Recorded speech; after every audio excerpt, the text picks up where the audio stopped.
Nazareno, sinasamba ka namin, pinipinto ka namin. Aral mo ang aming buhay at kaligtasan, Nuestro Padre Jesus Nazareno, iligtas mo kami sa kamatayan. Ang krus mong pinamatayan ay sagisag ng aming kaligtasan. Nuestro Padre Jesus Nazareno, dinarangal ka namin. Nuestro Padre Jesus Nazareno, inulwalhati ka namin. Nuestro Padre Jesus Nazareno, inarangal ka namin. Nuestro Padre Jesus Nazareno, inulwalhati ka namin.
Sa ngalan ng Ama, ng Anak at ng Espiritu Santo. Amen.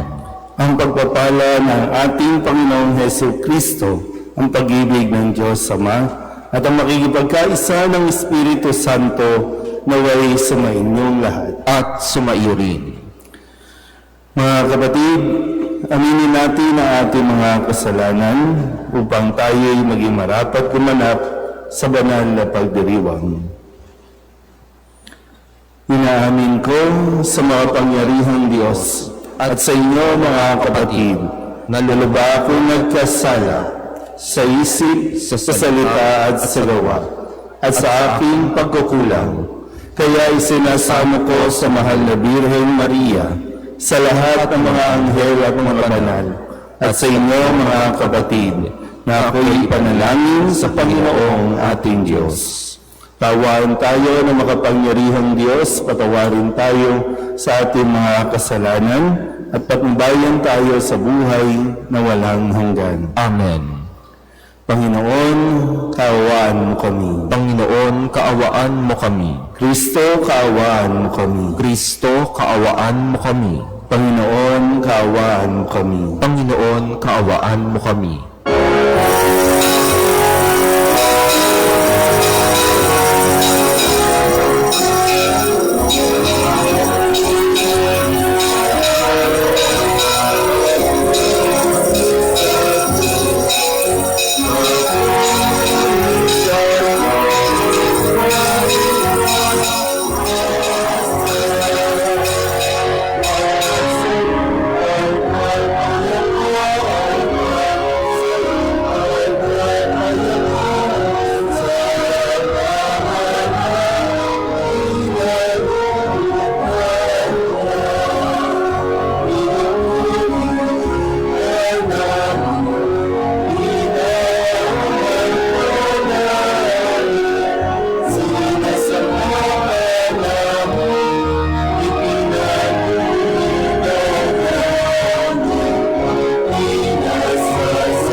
Manalangin tayo.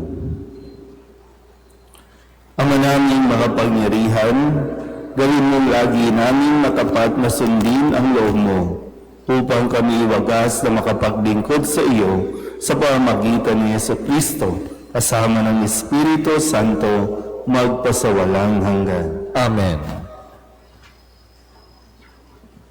Ang nakadipang mga kamay ni Moises ay tanda ng kapangyarihan ng pagdalangin sa Diyos. Sa pananalangin sa Diyos na pagtatagumpayan ng suliranin at nakakamit ang bawat adhikain. Pagbasa mula sa aklat ng Exodo. Noong mga araw na iyon, ang mga Israelita ay nasa Refidim at sinalakay sila ng mga Amalisita. Sinabi ni Moises kay Josue, "Pumili ka ng ilang tauhan natin at pangunahan mo sa pakikipaglaban sa mga Amalisita.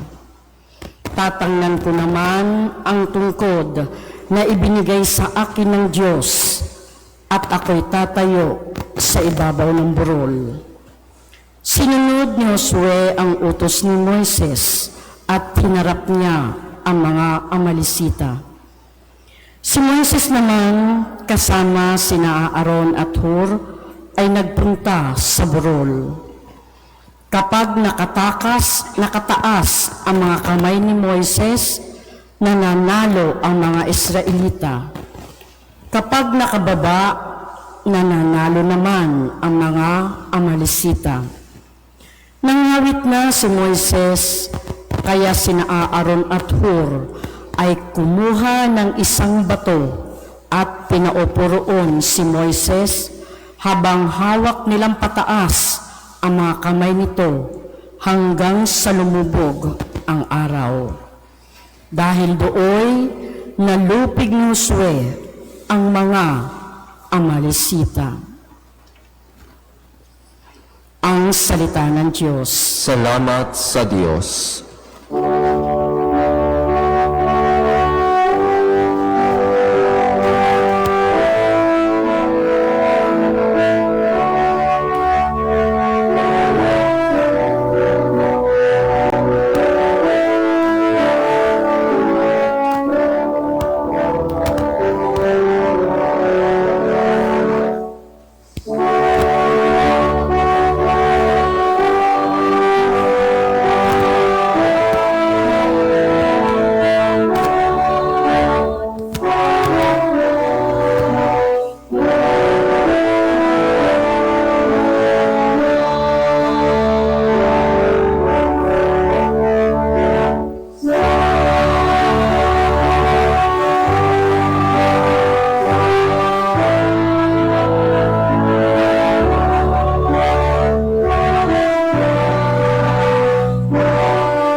Gawin ng bundok, tumitingin ako.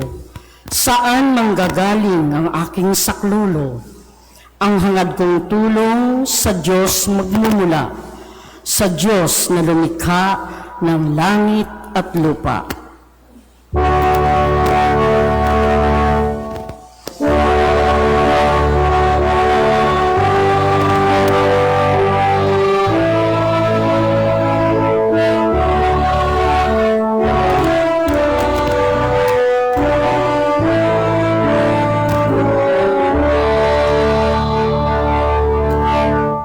Huwag sana akong bayaang mabuwal, handang lagi siya sa pagsasanggalang. Ang tagapagtanggol ng bayang Israel, hindi natutulog at palaging gising.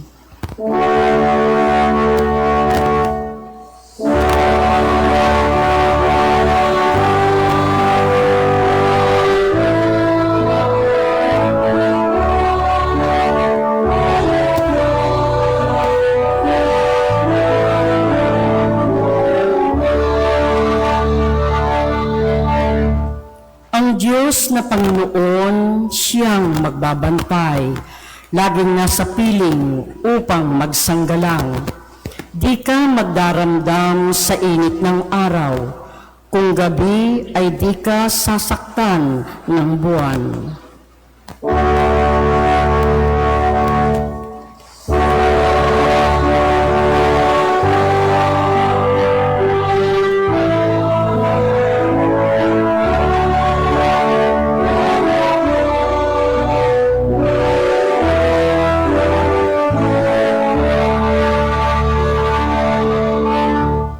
Sa mga panganib, ika'y ililigtas.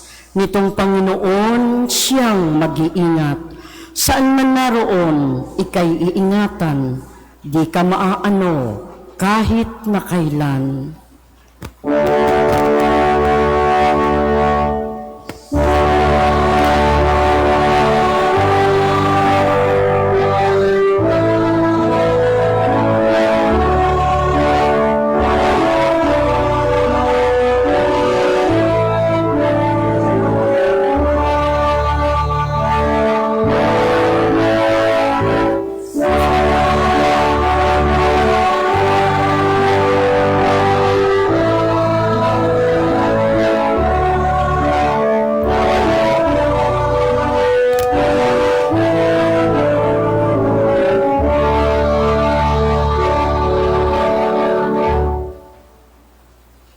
Salita ni Apostol Pablo kay Timoteo ay patungkol sa paggawa ng kabutihan habang tayo'y dumudulog sa salita ng Diyos. Pagbasa mula sa ikalawang sulat ni Apostol San Pablo kay Timoteo. Pinakamamahal ko, huwag mong tatalikdan ng mga aral na natutuhan mo at matibay na pinananaligan. Yamang kilala mo ang nagturo nito sa iyo. Mula pa sa pagkabata, alam mo nang ang banal na kasulatan ay nagtuturo ng daan ng kaligtasan sa pamamagitan ng pananalig kay Kristo Jesus. Lahat ng kasulat ay kinasihan ng Diyos at magagamit sa pagtuturo ng katotohanan, sa pagpapabulaan sa maling aral, sa pagtutuwid sa likong gawain, at sa pag-akay sa matuwid na pamumuhay. Sa gayon, ang lingkod ng Diyos ay magiging handa sa lahat ng mabubuting gawain. Inuutusan kita sa ngalan ng Diyos at ni Kristo Jesus, nahahatol sa mga buhay at mga patay, alang-alang sa kanyang pagparito at paghahari. Ipangaral mo ang salita ng Diyos, napapanahon man o hindi. Hikayatin mo, pagsabihan at patatagin ang loob ng mga tao sa pamamagitan ng matiyagang pagtuturo. Ang salita ng Diyos. Salamat sa Diyos.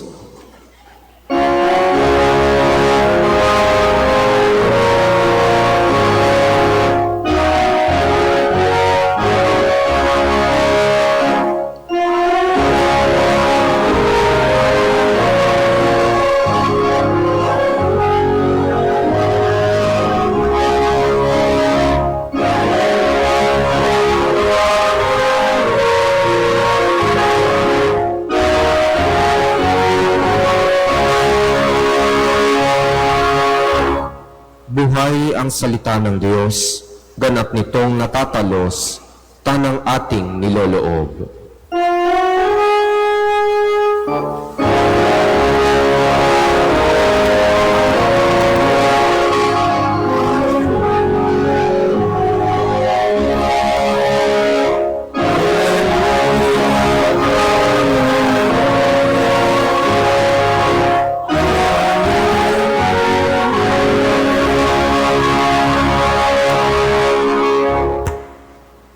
Sumainyo ang Panginoon. At sumaiyo rin.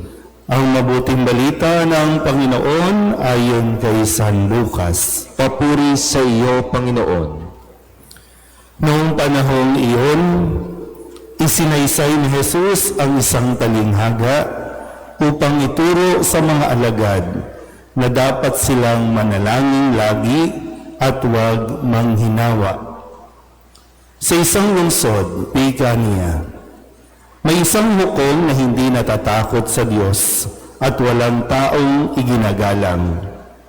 Sa lungsod ding iyon ay may isang babaeng balo na punta ng punta sa hukom at humihingi ng katarungan. Tinanggihan siya ng hukom sa loob ng ilang panahon. Ngunit nang malaunan ay nasabi nito sa sarili, "Bagamat hindi ako natatakot sa Diyos, ni gumagalang kanino man, igagawad ko na ang katarungan hinihingi ng babaeng ito, sapagkat lagi niya akong ginagambala. Baka pa ako mainis sa kapaparito niya." At sinabi ng Panginoon, "Narinig ninyo ang sinabi ng masamang hukom. Hindi ipagkakait ng Diyos ang katarungan sa kanyang mga hinirang na dumaraing sa kanya araw-gabi, bagamat tila nagtatagal iyon. Sinasabi ko sa inyo, agad niyang igagawad sa kanila ang katarungan. Ngunit pagdating ng Anak ng Tao sa daigdig na ito, may makikita kaya siyang mga taong nananalig sa Kanya?" Ang mabuting balita ng Panginoon. Pinupuri ka namin, Panginoong Heso Kristo. Isang magandang umaga po sa inyong lahat. Tayo po ay nasa ika-29 na linggo sa karaniwang panahon. At sa araw na ito, sa linggong ito, muli ay pinapaalala sa atin ang kahalagahan ng pagdarasal o yung pananalangin. At kailangan din natin suriin yung quality, yung kalidad, at yung paraan ng ating pagdarasal. Baka nagdarasal lang tayo dahil may hinihingi tayo, o kaya naman pag nagdarasal tayo, ang number one na ating pong iniisip, dapat ipagkaloob ng Diyos ang aking dinadasal. Pero yun nga po, no? Ano ang nilalaman ng ating mga dasal? Kailangan mo din tingnan, no? Ano ang nilalaman ng iyong mga dasal? Sa unang pagbasa, sa ating pong narinig, no, na kwento, na sa tuwing itinataas ni Moises ang kanyang kamay, nananalo sila mula sa mga kalaban. Kapag naibababa naman ni Moises dahil nangangawin, napapagod, natatalo sila ng mga kalaban. Kaya nga, diba, yung ating pananalangin, kung ang isang paraan natin, diba, pag nagdarasal tayo, itinataas natin ang ating mga kamay. Lalo na kapag sa misa, kapag nagdarasal tayo ng Ama namin, lahat tayo tumataas ang kamay. Kasi yun ay simbolo o tanda rin ng ating pong pagdarasal. Itinataas ang kamay at ipinapaubaya natin sa Diyos ang ating pong buhay, ipinapaubaya natin sa Diyos ang ating mga kahilingan. Kaya kung si Moises, ang kanilang pinuno, ang kanilang leader, itinataas ang kamay, ganun din yung paalala sa ating lahat. Kaya nga sabi sa Ebanghelyo, kausap ni Jesus ang mga alagad.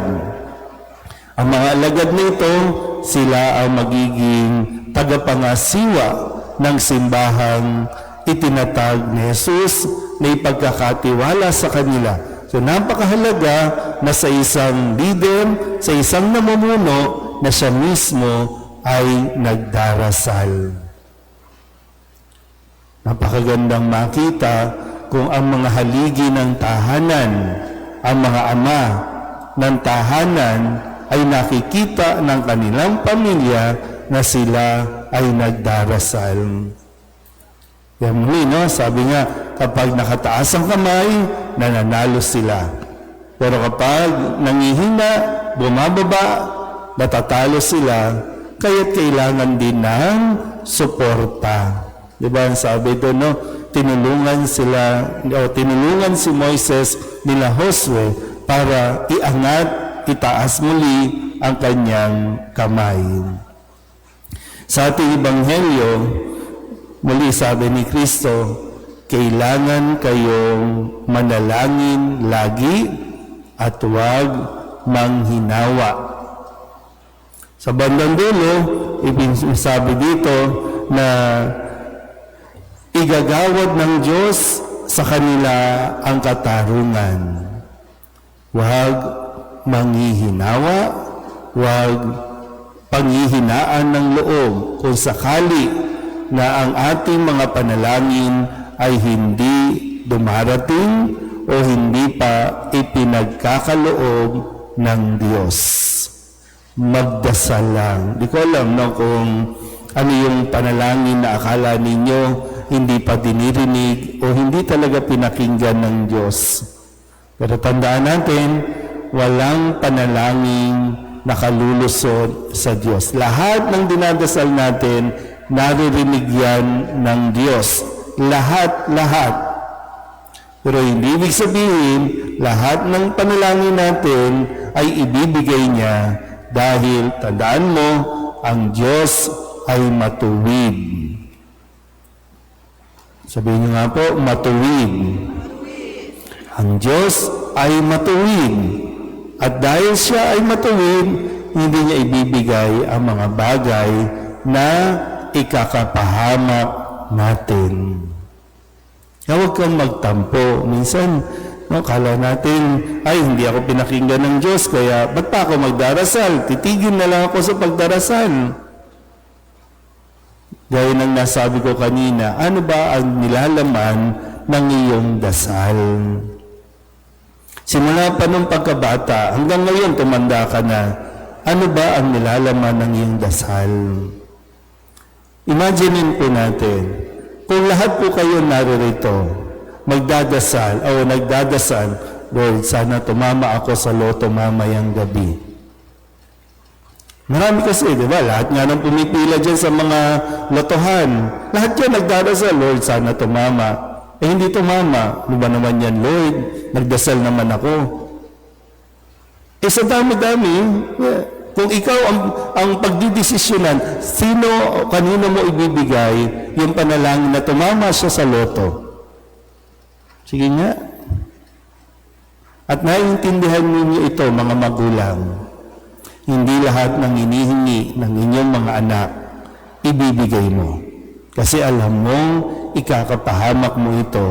O kaya naman, dapat niyang maunawa ang mabuti kung ano ang responsibilidad na kalakip ng kanyang hinihingi.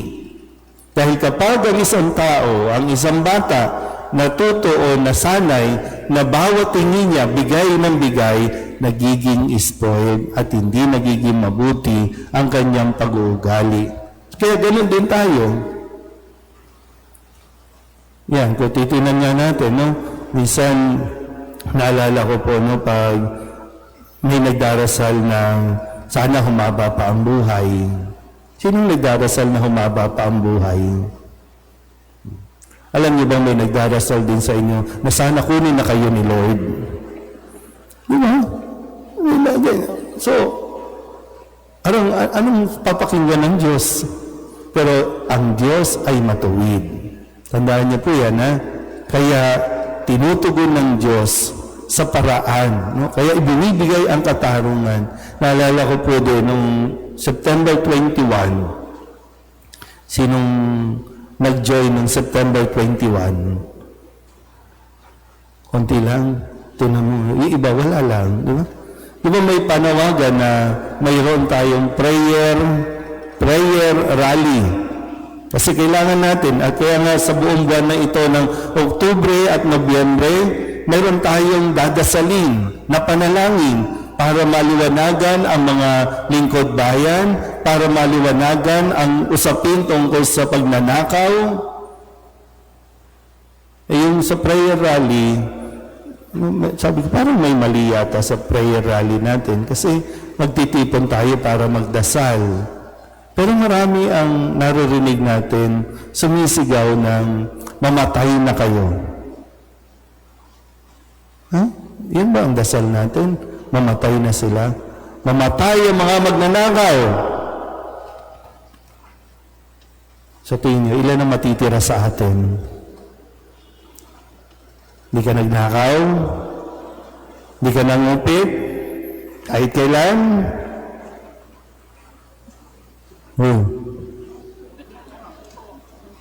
Diba? Parang may mali. Ipinagdarasal at sa tingin nyo, ang Diyos ay matuwid. Sa tingin nyo, bibingin niya yung Lord, sana kunin mo na siya, Lord. Sana mamatay na siya, Lord. So pag namatay siya, ay salamat sa Diyos. Ganun ba ang Diyos?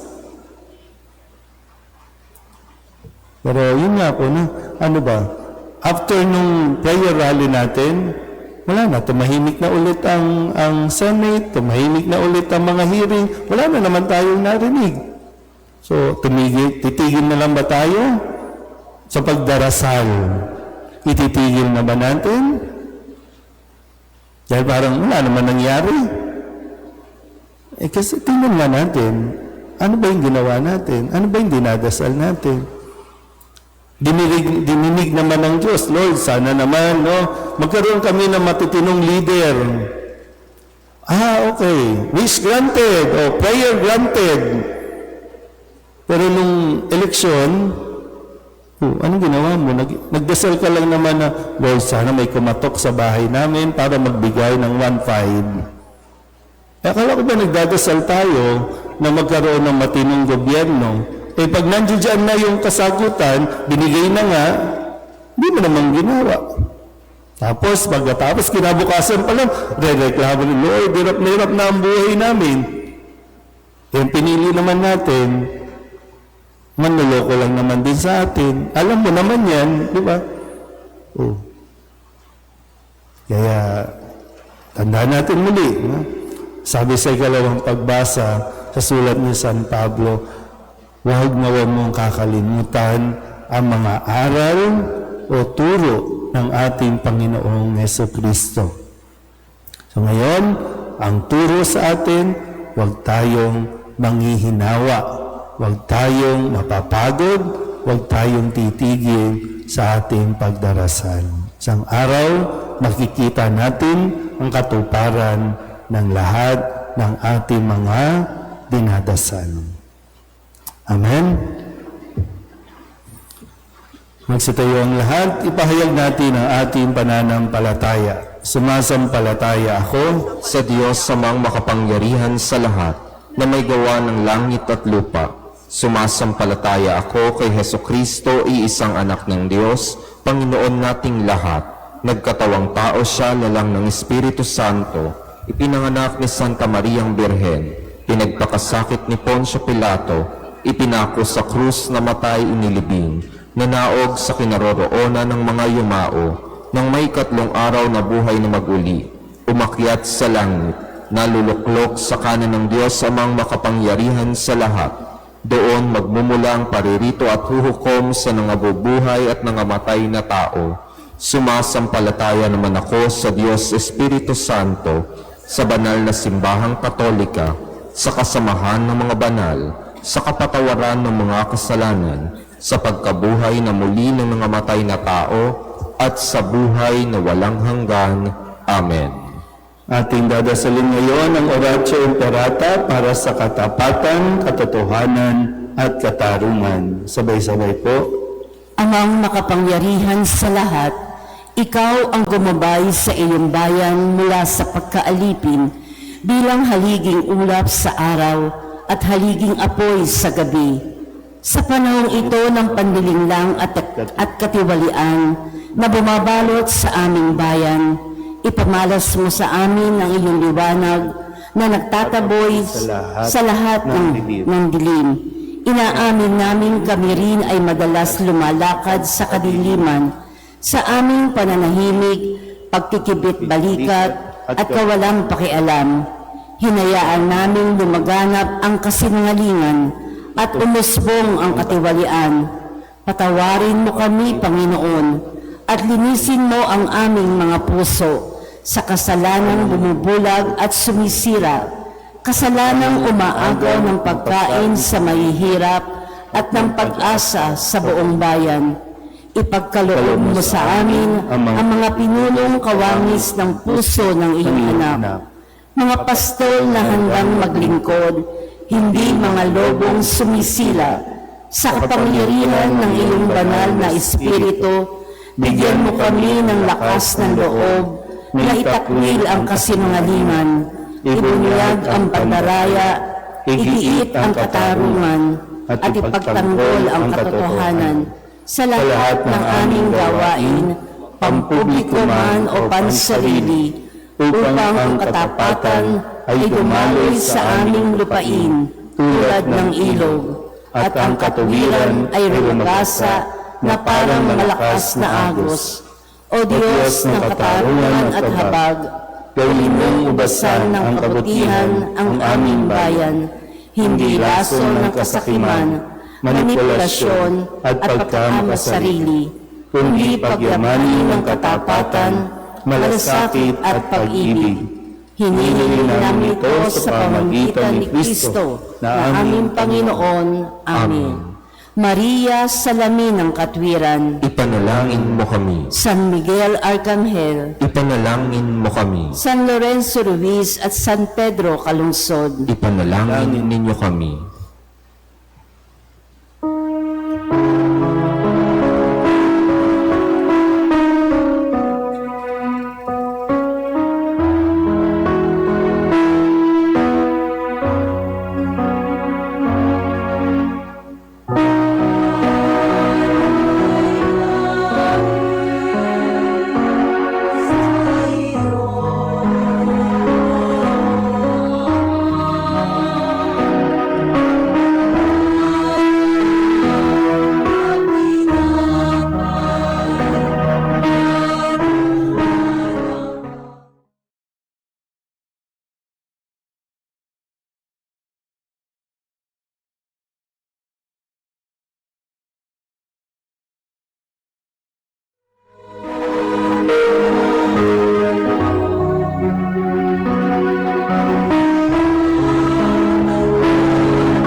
mga kapatid, upang paghahain natin ikalugdan ng Diyos amang makapangyarihan. Tanggapin nawa ng Panginoon itong paghahain sa iyong mga kamay, sa kapurihan niya at karangalan sa ating kapakinabangan at sa buong sambayanan niyang banal.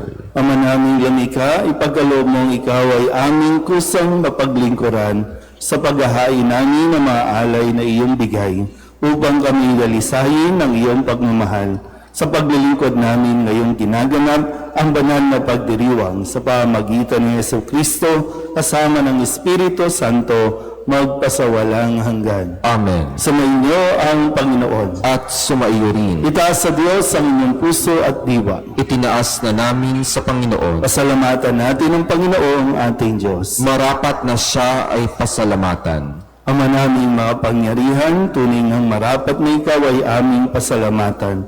Sa iyong kagandahang loob, kami iyong ibinukod upang iyong maitampok sa kadakilaan ng lubos.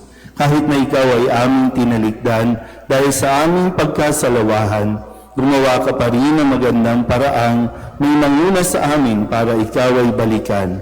Kaya't ang iyong minamahal na anak ay naging isa sa mga taong hamak upang may kapwa kaming makapagligtas sa aming pagkapahamak at pagkaligaw ng landas. Kaya kaysa ng mga anghel na nagsisiawin ng papuri sa iyo nang walang humpay sa kalamitan, kami nagbubunyi sa iyong kadakilaan.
Ama naming banal, ikaw ang bukal ng tanang kabanalan.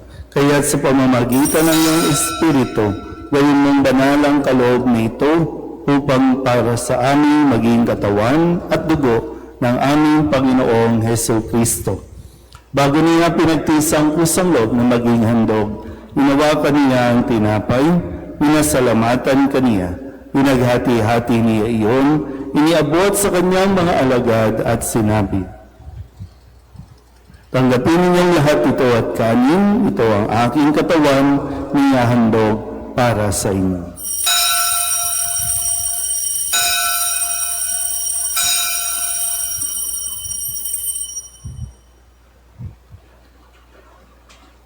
Gayun din naman nang matapos ang hapunan, hinawakan niya ang kalis, muli kaniyang pinasalamatan, iniabot niya ang kalis sa kanyang mga alagad at sinabi, "Tanggapin ninyong lahat ito at inumin. Ito ang kalis ang aking dugo, ng bago at walang hanggang tipan. Ang aking dugo na ibubuhos para sa inyo at para sa lahat sa ikapagpapatawad ng mga kasalanan. Gawin ninyo ito sa pag-alaala sa akin."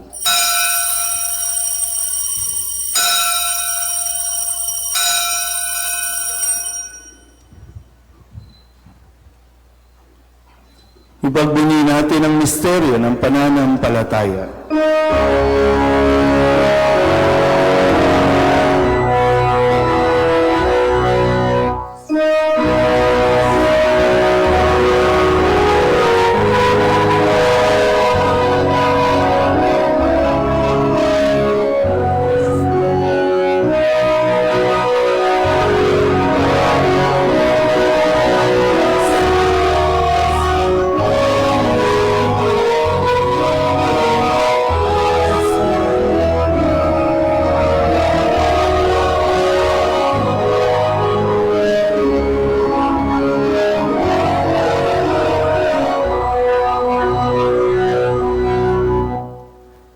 ginagawa namin ngayon ang pag-alaala sa pagkamatay at muling pagkabuhay ng iyong anak. Kaya tiniaalay namin sa iyo ang tinapay na nagbibigay buhay at ang kalis na nagkakaloob ng kaligtasan. Kami nagpapasalamat dahil kami iyong minarapat na tumayo sa harap mo para maglingkod sa iyo. Isinasamo namin kami magsasalo-salo sa katawan at dugo ni Kristo ay mabuklod sa pagkakaisa sa pamamagitan ng Espiritu Santo. Amalingapin mo ang iyong simbahang laganap sa buong daigdig. Puspusin mo kami sa pag-ibig kay San Leon na aming Papa at ni Jose na aming Obispo at ng Tanang Kaparian. Alalahanin mo rin ang mga kapatid namin na hinglay na may pag-asang sila'y muling mabubuhay, gayon din ang lahat ng mga pumanaw. Kawaan mo sila at patuloyin sa iyong kaliwanagan. Kawaan mo at pagindapatin kaming lahat na makasalo sa iyong buhay na walang wakas. Kaysa ng mahal na Birhen Maria na ina ng Diyos, ng kabiyak ng puso niyang si San Jose, kaysa ng mga apostol at ng lahat ng mga banal na namuhay dito sa daigdig ng kalugod-lugod sa iyo, may pagdiwang nawa namin ang pagpapuri sa ikararangal mo sa pamamagitan ng iyong anak na aming Panginoong Heso Kristo. Sa pamamagitan ni Kristo, kasama niya at sa Kanya, ang lahat ng parangal at papuri ay sa iyo, Diyos Amang makapangyarihan, kasama ng Espiritu Santo, magpasawalang hanggan.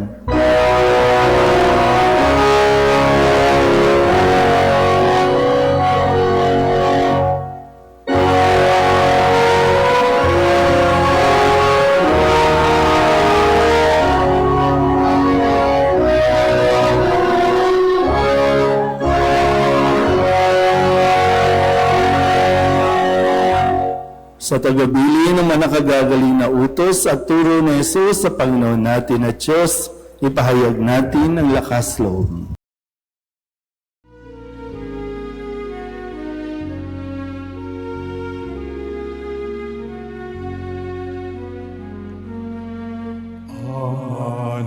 Hanangin sumasalangit ka, sambahin ang ngalan mo.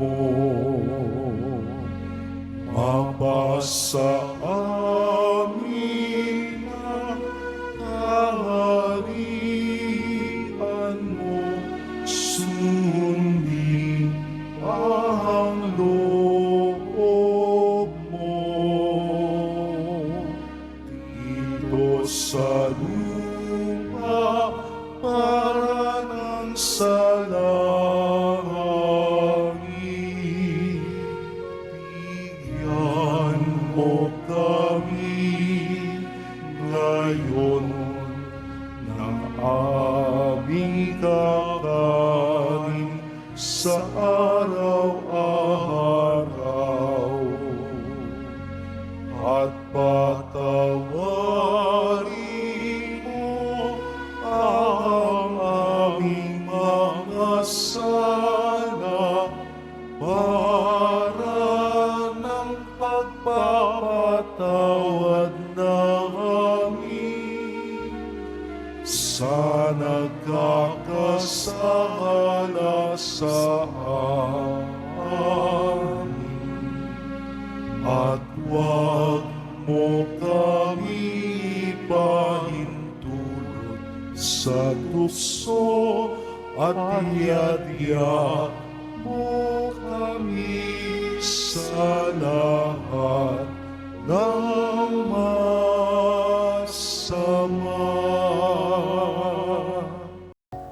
Hinihiling namin kami iadya sa lahat ng masama, pagkalooban ng kapayapaan araw-araw, iligtas sa kasalanan at ilayo sa lahat ng kapahamakan, samantalang aming pinananabikan ang dakilang araw ng pagpapahayag ng tagapagligtas namin si Heso Kristo. Sapagkat iyo ang kaharian at ang kapangyarihan at ang kapurihan magpakailanman. Amen. Panginoong Heso Kristo, sinabi mo sa iyong mga apostol, kapayapaan ang iniiwan ko sa inyo, ang aking kapayapaan ang binibigay ko sa inyo. Tunghayan mo ang aming pananampalataya at huwag ang aming mga pagkakasala. Pagkalooban mo kami ng kapayapaan at pagkakaisa ayon sa iyong kalooban, kasama ng Espiritu Santo, magpasawalang hanggan. Amen. Ang kapayapaan ng Panginoon ay laging sumainyo. At sumaiyo rin. Magbigayan po tayo ng kapayapaan sa isa't isa.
Ito ang kordero ng Diyos. Ito ang nag-aalis ng kasalanan ng sanlibutan. Mapalad ang mga inanyayahan sa kanyang piging. Panginoon, hindi ako karapat-dapat na magpatuloy sa iyo, ngunit sa isang salita mo lamang ay gagaling na ako.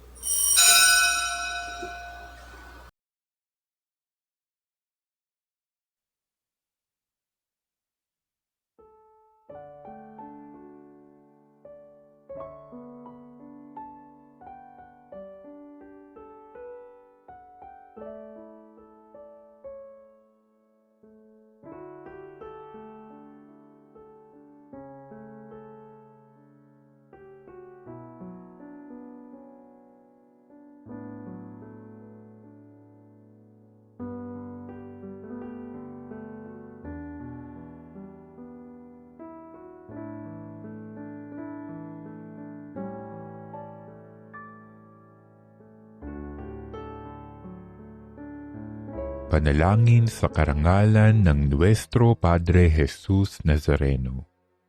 O Jesus Nazareno, katamis-tamisan naming manunubos, sa harap mo ngayon naririto kami't nangangayupapa at nagsisisi ng taos-puso sa aming pagiging walang turing sa iyo at paglimot sa di mabilang na mga biyaya mo, lalong-lalo na yaong mahalagang biyaya ng pagtutubos.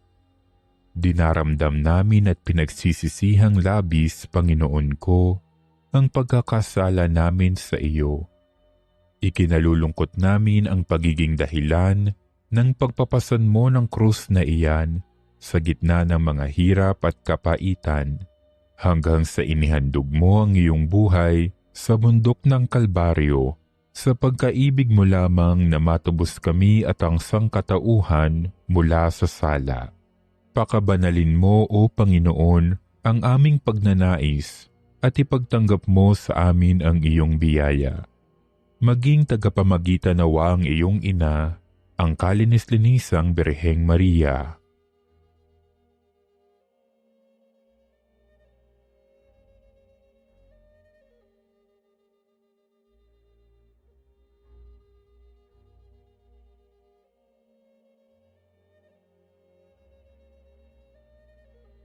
Ama naming makapangyarihan, niloob mong akuin ang iyong anak, ang krus at kamatayan, upang ang sangkatauhan ay matubos at mabuhay.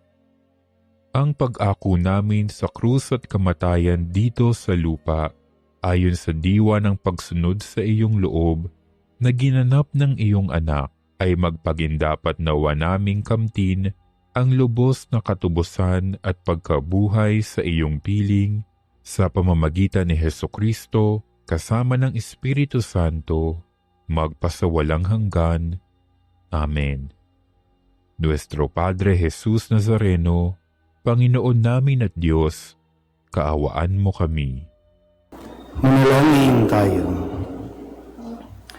Ama namin mapagmahal, gawin mo sa aming banal na pakikinabang, kami ngayon ay iyong matulungan at mahubog para mamuhay sa kalangitan sa pamamagitan ni Jesucristo kasama ng Espiritu Santo magpasawalang hanggan. Amen. Uupo po sumandali ang lahat para sa mga pamparokyang pabatid. Una, tayo po ay magkakaroon ng second collection para sa mga pastoral na programa ng misyon at ebanghelisasyon sa pagdiriwang ng World Mission Sunday. Tumulong po tayo. Ikalawa, ang Oktubre ay buwan ng Santo Rosario.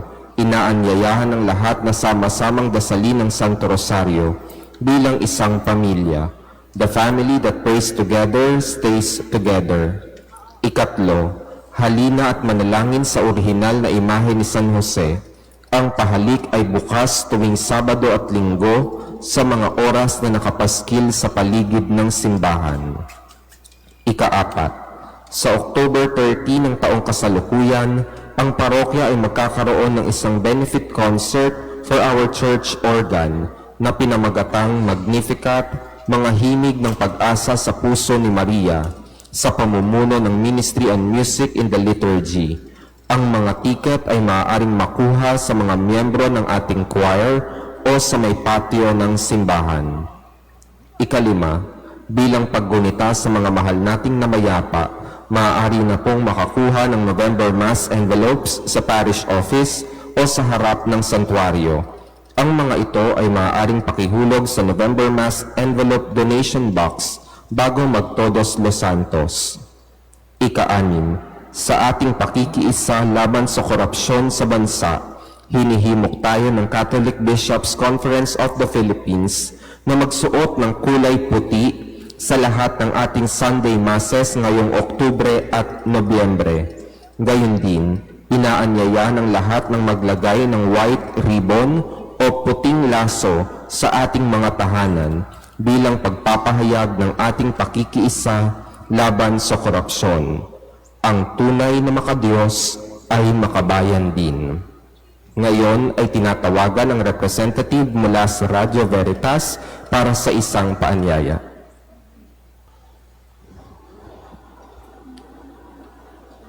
Magsitayo na ang lahat. So muli, next week, sana po ay magsuot ng puti. Yan ay isang paraan din natin ng pagdarasal para sa katarungan, kapayapaan sa ating pong bansa. At yung mga souls envelope, importante po yung mga pangalan na maisulat ninyo at maihulog po dito bago mag-November 1. At yan po ay dadasalan natin sa loob ng buong buwan ng Nobyembre. So yung mga patay po, mga pangalan ng mga namatay nating mahal sa buhay. Sumainyo ang Panginoon At sumayo rin. at pagpalain kayo ng makapangyarihang Diyos, Ama at Anak at Espiritu Santo. Amen. Tapos na ang banal na misa, humayo tayo sa kapayapaan ni Kristo. Salamat sa Diyos. Magandang umaga.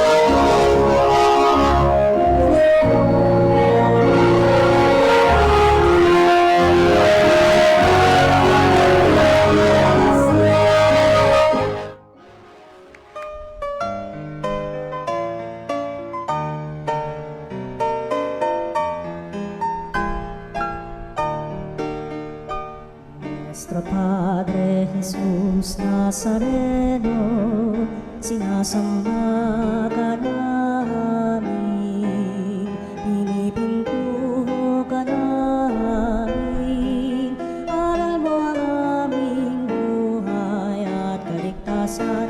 Nuestro Padre Jesus Nazareno, iligtas mo kami sa kamatayan, ang krus mong pinamatayan ay sagisag ng aming kaligtasan. Nuestro Padre Jesus Nazareno, dinarangal ka namin. Nuestro Padre Jesus Nazareno, inulwalhati ka namin. Nuestro Padre Jesus Nazareno, inarangal ka namin. Nuestro